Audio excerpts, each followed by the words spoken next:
കൂടുതൽ വാർത്തകൾക്കും വിശേഷങ്ങൾക്കും Malayali online subscribe ചെയ്യൂ. എല്ലാ വാർത്തകളും മുടങ്ങാതെ ലഭിക്കാൻ ബെൽ ഐക്കണിൽ ക്ലിക്ക് ചെയ്യൂ.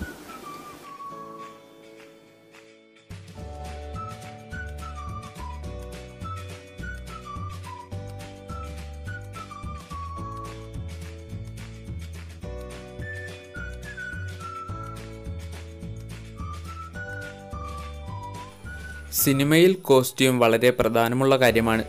കീറിപ്പറഞ്ഞ വേഷമാണെങ്കിലും അതിൻ്റെ വില ഒരു വലിയ തുക തന്നെയായി വരും. എന്നാൽ മാർട്ടിൻ പ്രക്കാട്ട് സംവിധാനം ചെയ്ത ബെസ്റ്റ് ആക്ടർ എന്ന ചിത്രത്തിൽ മമ്മൂട്ടി ധരിച്ച ഒരു ഷർട്ടിൻ്റെ വില എത്രയാണെന്നറിയാമോ? ഇപ്പോൾ 1000 എന്നും ലക്ഷമെന്നും പറയുമെന്ന് കരുതണ്ട. 2010 റിലീസ് ചെയ്ത ബെസ്റ്റ് ആക്ടറിൽ മമ്മൂട്ടി ധരിച്ച ഒരു ഷർട്ടിൻ്റെ വില വെറും 70 രൂപ മാത്രമായിരുന്നു.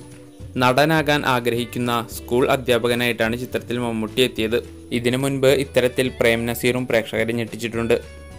വെറും 5 രൂപയുടെ ഷർട്ട് ധരിച്ച് അഭിനയിച്ച നടനാണ് നിത്യഹരിത നായകൻ പ്രേം നസീർ. ശശികുമാർ സംവിധാനം ചെയ്ത് 1972 റിലീസ് ചെയ്ത ബ്രഹ്മചാരി എന്ന ചിത്രത്തിലായിരുന്നു പ്രേം നസീർ വില കുറഞ്ഞ വേഷം ധരിച്ചത്. ഏക് നാരി ഏക് ബ്രഹ്മചാരി എന്ന ഹിന്ദി ചിത്രത്തിൻ്റെ റീമേക്കായ ബ്രഹ്മചാരി മലയാളത്തിലും ബ്ലോക്ക് ബസ്റ്റർ ഹിറ്റായിരുന്നു. വീഡിയോ ഇഷ്ടപ്പെട്ടെങ്കിൽ ലൈക്ക് ചെയ്യൂ. നിങ്ങളുടെ വിലയേറിയ അഭിപ്രായങ്ങളും നിർദ്ദേശങ്ങളും കമൻറ്റ് ചെയ്യൂ.